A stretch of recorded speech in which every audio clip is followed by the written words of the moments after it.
Sa mga nakalipas na araw, may kung anong meron sa probinsya na ito na talagang nahihiwagaan ako.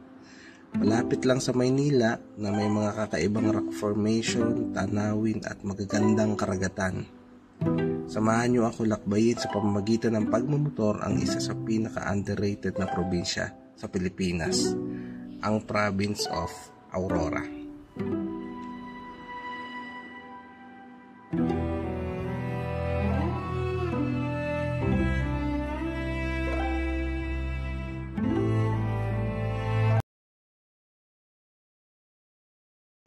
So guys, ito yung susundan nating ruta ngayong first day.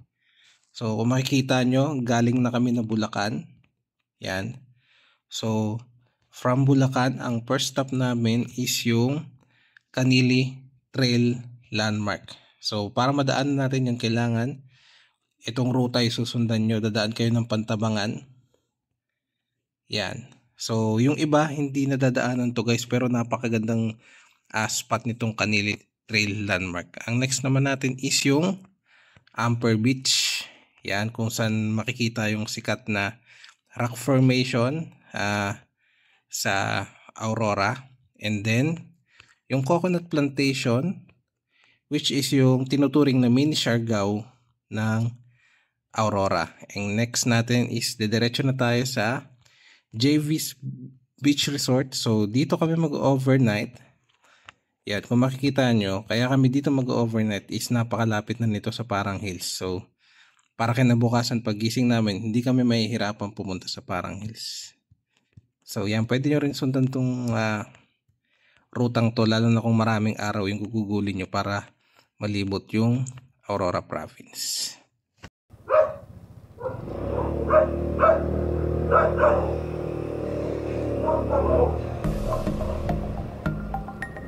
So guys, start na nga ng ating Aurora Province ride. So starting point natin is from Culiani na Plaridel, Bulacan.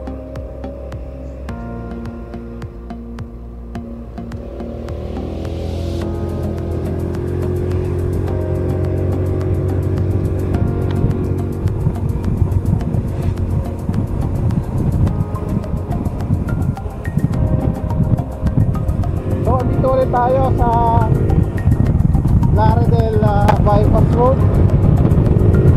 Ayun o, ganda na ng Plaridel Bypass Road. Nakailanda na tayo rito. Dito medyo masarap rumakan kasi maganda yung kalsada.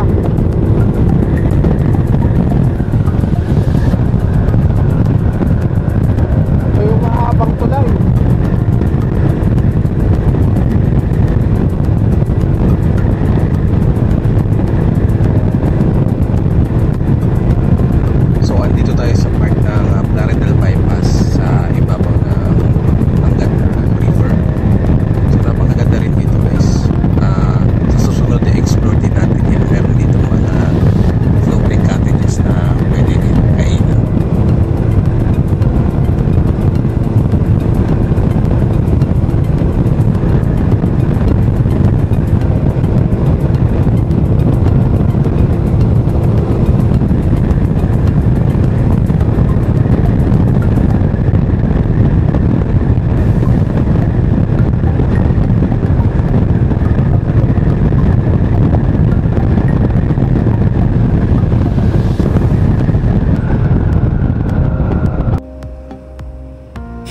Para maiwasan magutom ang aking backride, ang asawa ko, bumili rin kami ng mga chicharon dito sa Bulacan.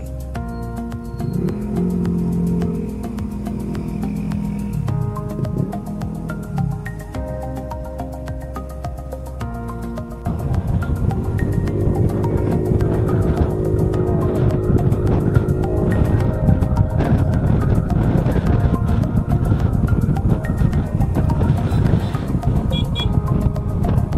Nueva Ecija na tayo. Nueva Ecija.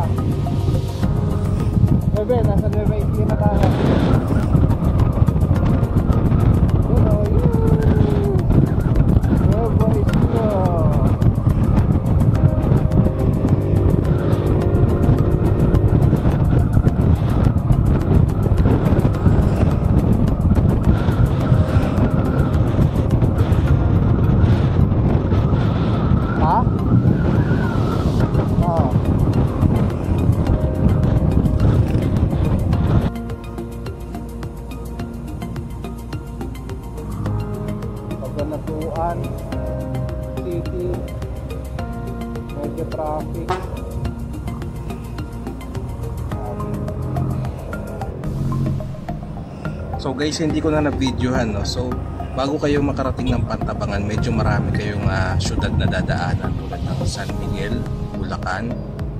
Dadaan rin kayo ng Gapan City, tas Cabanatuan. Kadadaan nyo sa mga syudad at municipality na yun, asahan nyo na medyo magta-traffic talaga.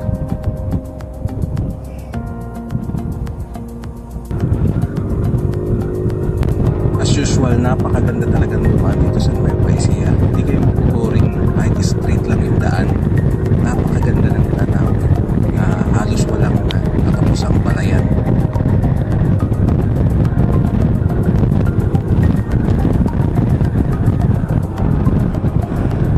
Guys, welcome to Pantabangan. Pantabangan na tayo.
Scenic road din pala rito.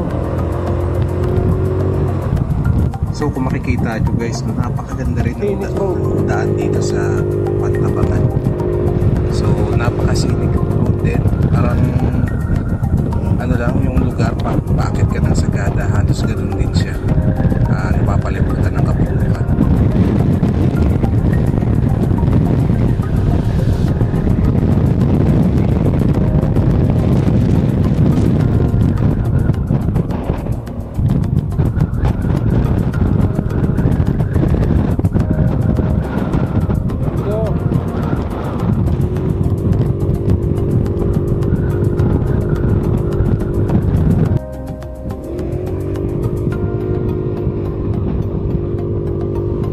So kung maririnig nyo guys, no, sobrang umiiyak na yung makina ng Evo Deluxe 150 natin. So nasuko talaga siya ngayon dito.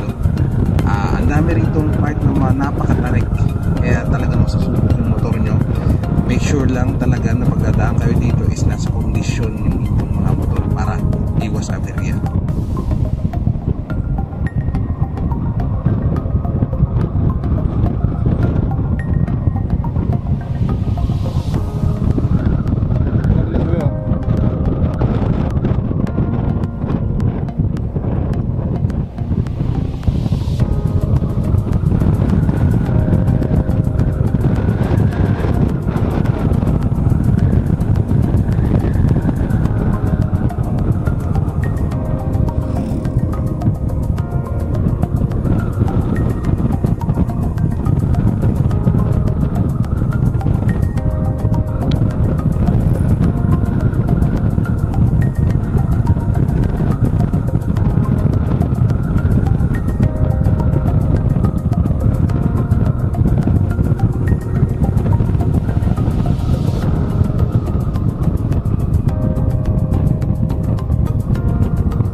parang sa ano lang.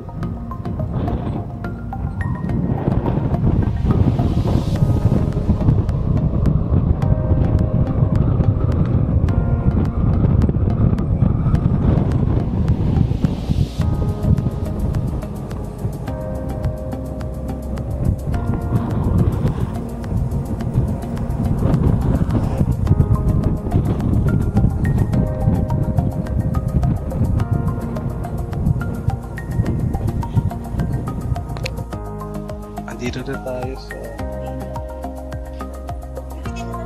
Aurora. Hindi, nag-vlog lang ako. Pa-vlog lang ako. Aurora na tayo, guys.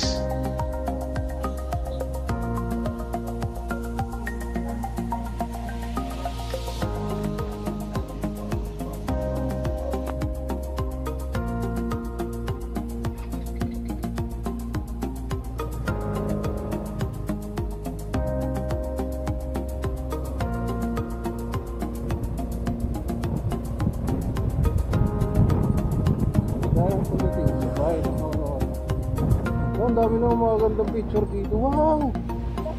Ang ganda!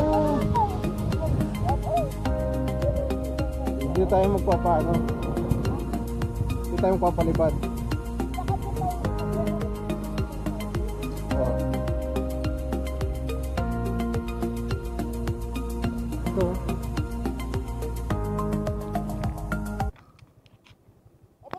Guys, pag bungad pa lang ng Aurora, magandang tanawin agad yung sasalubong sa inyo. So after ng Aurora Province Landmark, konting andar lang is mararating nyo na tong Kanili Trail. Napakaganda rin dito, guys. Napakaganda ng lugar.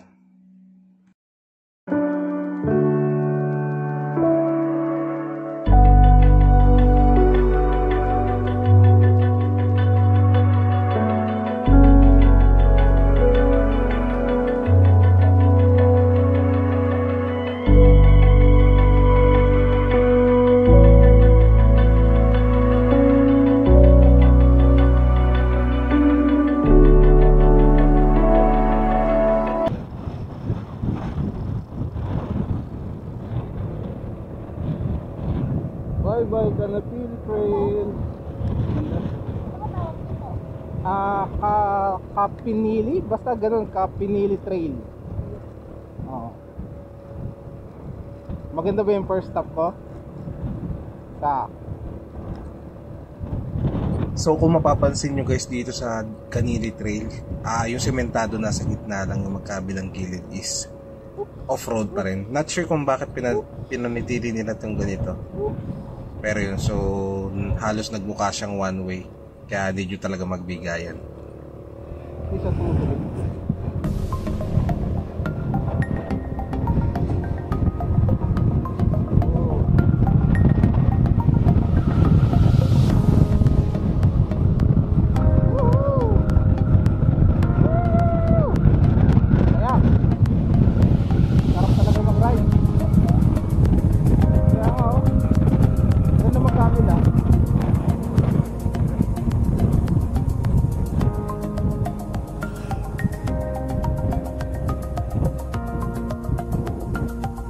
Pala yung isa, yun o, hindi na, halos parehas lang naman eh.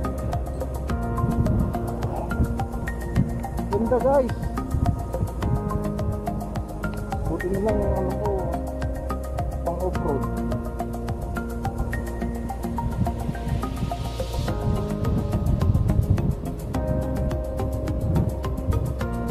Ganda ito di, amazing.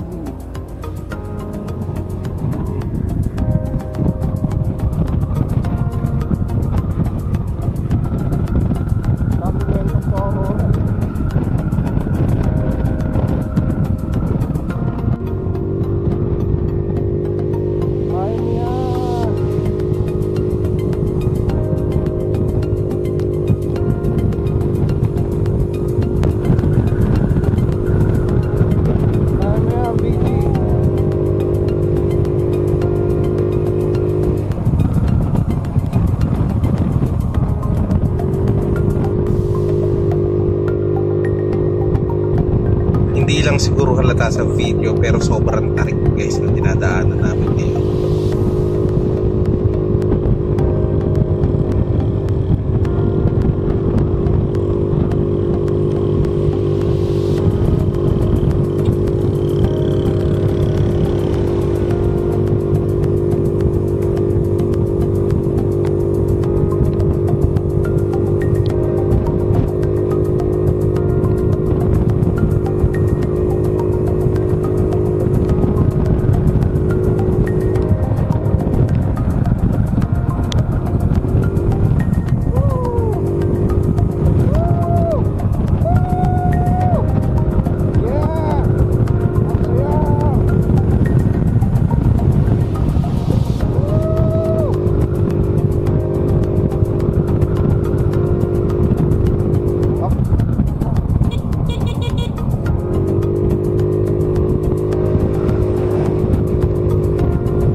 Bada, oy!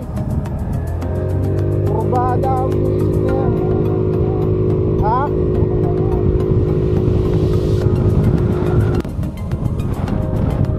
Ganun pa ka rin dito.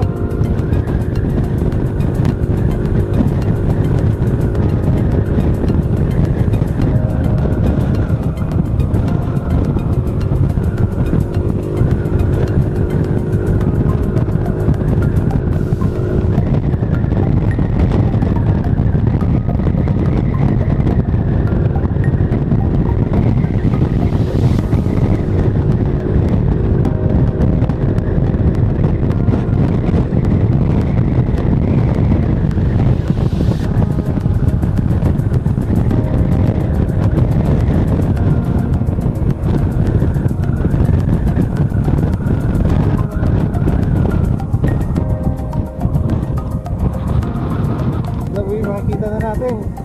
Bibi, yan na, mag-ready ka na.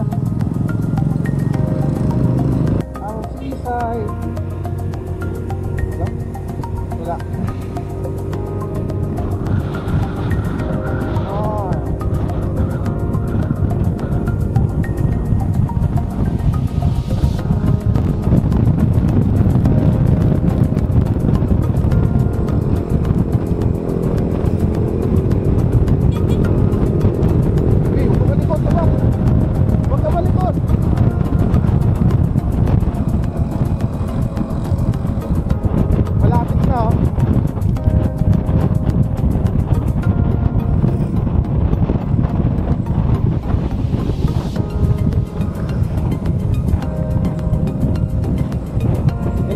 Makikita na natin. Makikita na natin yung dagat.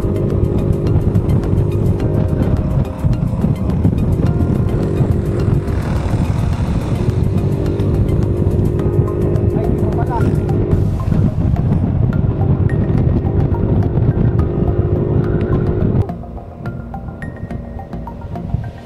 Ano? Wow!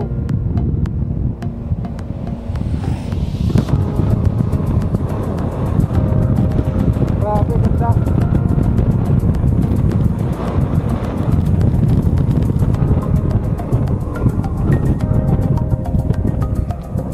Ganun beauty.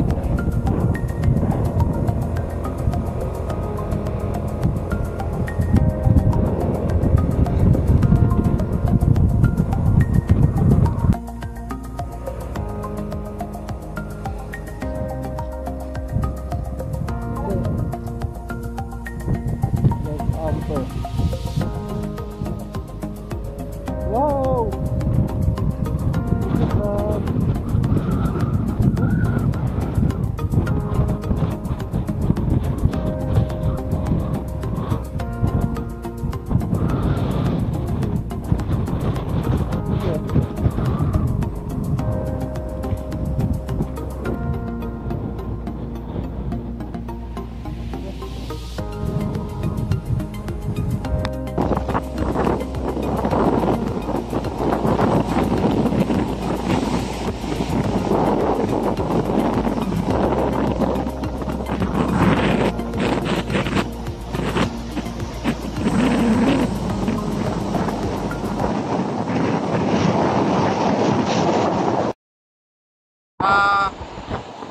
unfortunately hindi kaya ng drone. Sobrang lakas ng hangin. Siguro pagbalik na lang natin dito, baka doon na kayanin, pero sobrang lakas. Guys, itong mga footage na to ay nakunan ko nung pag-uwi namin, pagdaan ulit namin dito sa Amper Beach. Buti na lang mas mahina na yung hangin kumpara nung papunta kami, kaya nakapagpalipad din kami ng drone.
So guys, after namin sa Amper Beach, mas lumakas pa yung hangin at nag-start ng umulan. Kaya kung mapapansin nyo, medyo foggy yung video natin.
Guys, sobrang ganda lang ng kalsada rito, no?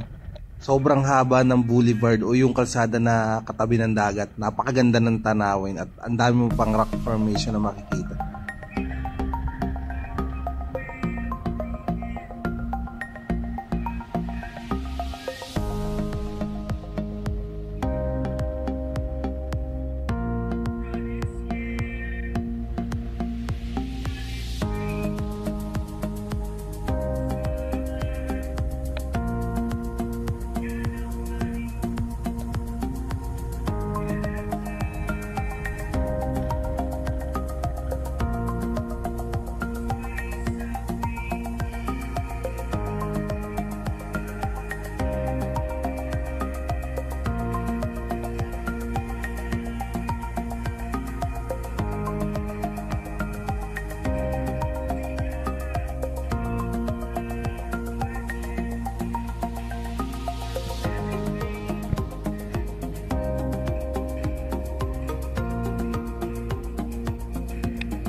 Nakakatuwa tong Dibutunan Beach. So napakahaba nito guys.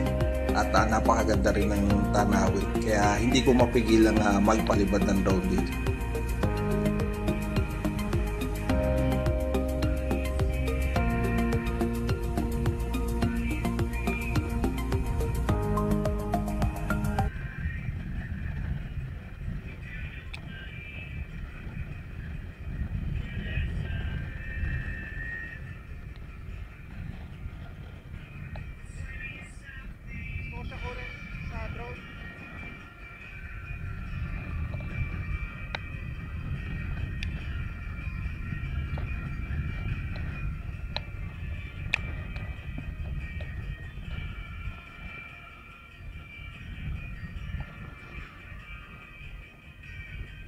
Gusto ko siya kunan sa drone.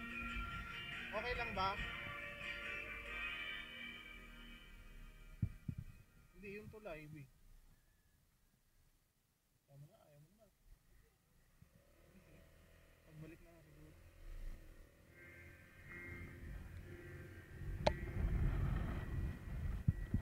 Ha? Maganda kasi yan pag umangat ka, yung tulay, B, tuloy-tuloy siya kasi ang haba.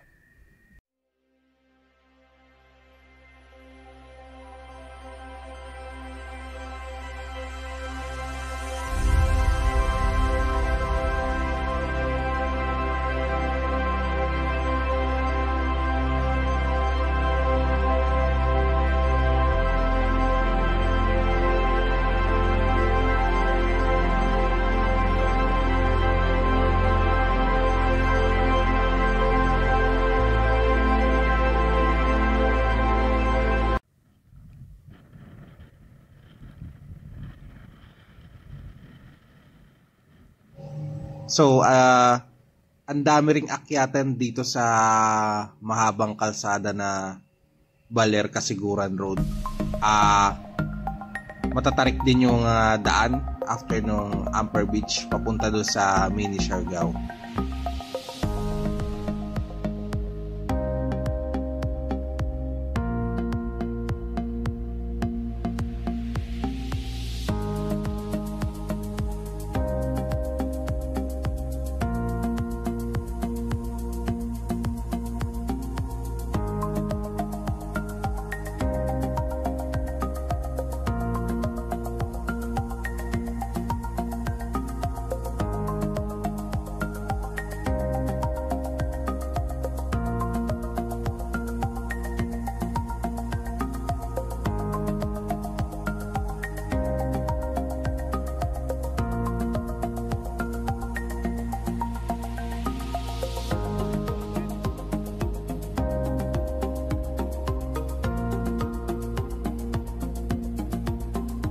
Napakaganda talaga ng tanawin, no? Napakahaba nitong boulevard na to na most of the time katabi ka ng dagat.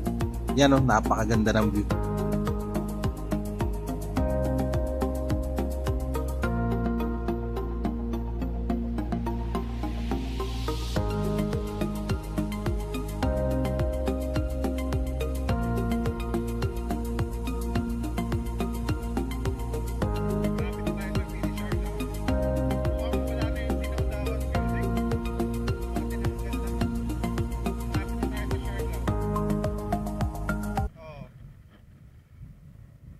Kumain?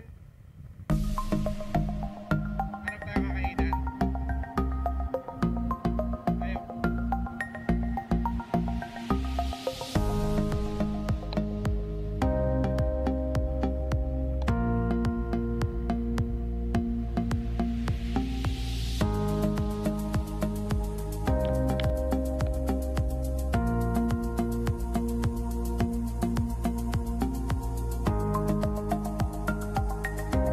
Nakailang hinto rin pala kami guys ng asawa ko kasi napakaganda ng ibang views dito. Lalo na kung madadaan ka doon sa part ng kalsada na medyo mataas o nasa bundok.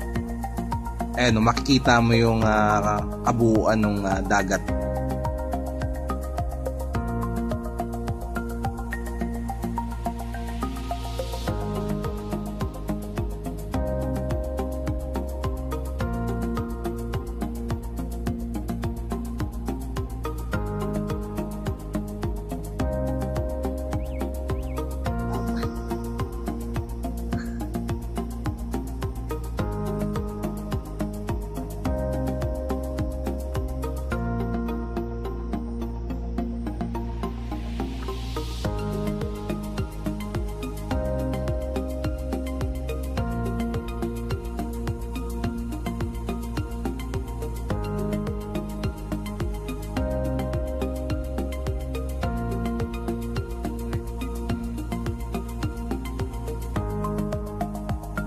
So itong mini Siargao guys, hindi ito yung mismong naka-pinpoint dun sa maps.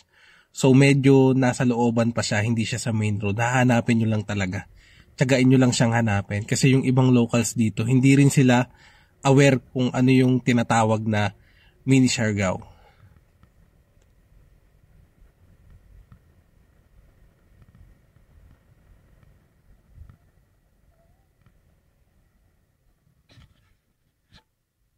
Ayun, dito.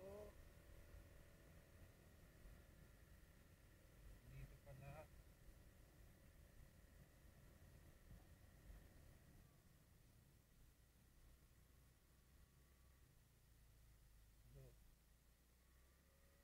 Saan tayo ang picture? Dito na lang. Doon ba na? Tayo lang ang tao. Ito nga yun, ano ba na? Ito nga yun. Ganda. Ngayon ko lang na-realize at na-appreciate yung ganda ng mga coconut plantation. Napakaganda at napakasinik pala nila. So, ito pa lang yung mini Siargao. Na-curious tuloy ako kung anong itsura nung coconut plantation na sikat sa Siargao.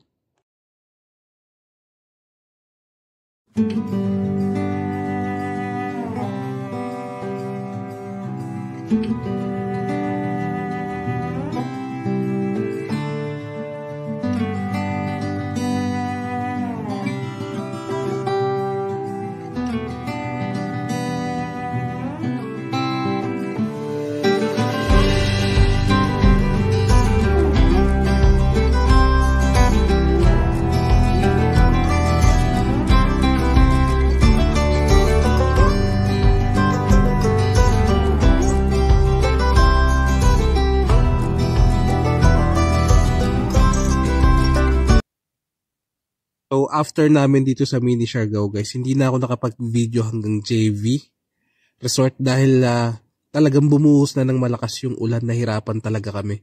At upon searching, meron palang LPA o low pressure area ngayon sa may bandang Aurora.